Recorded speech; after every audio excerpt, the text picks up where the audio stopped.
Hello everyone, মাই lifestyle Lakshmi YouTube চ্যানেলে তোমাদের সবাইকে স্বাগত। আজ আমি তোমাদের সাথে পটল ভর্তা রেসিপি শেয়ার করব, বা তোমরা পটল বাটাও বলতে পারো। ওটার জন্য পটলের আমি যে পাতলা শাঁসটা ওটা ছাড়িয়ে পটল আমি কেটে নিয়েছি। এরপর কড়াই জল দিয়ে পটলগুলো আমি ভাপিয়ে নেব। পটলগুলো ভাপানো হয়ে গেলে ঠান্ডা হয়ে যাওয়ার পর আমি মিক্সিতে পেস্ট করে নেব।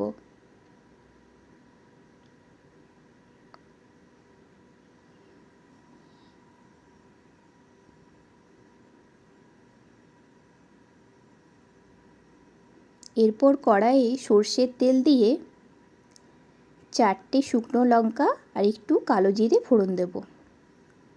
শুকনো লঙ্কা একটু ভাজা হয়ে গেলে 2টো শুকনো লঙ্কা আমি তুলে রেখে দেব।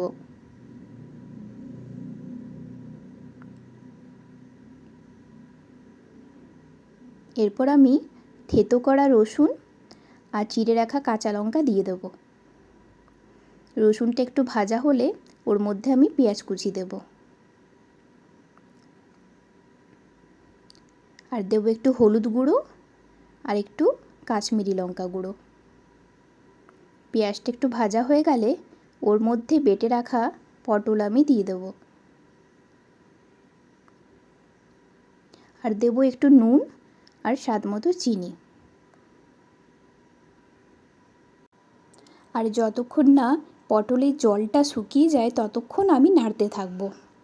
জলটা শুকিয়ে গেলেই আমার পটল ভর্তা রেডি হয়ে যাবে। দেখো জলটা শুকিয়ে গেছে। এবার আমি ওপর থেকে একটু সর্ষের তেল আর যে শুকনো আমি ভেজে রেখেছিলাম শুকনো লঙ্কা, ওই লঙ্কাটা আমি দিয়ে দেবো। তারপর কিছুক্ষণ একটু নেড়ে আমার পটলের ভর্তা রেডি হয়ে যাবে। আমার ভিডিওগুলো তোমাদের যদি ভালো লাগে অবশ্যই আমার চ্যানেলটাকে সাবস্ক্রাইব করে দিও, আর ভিডিওগুলো একটু লাইক, কমেন্ট, শেয়ার করে দিও। Bye bye.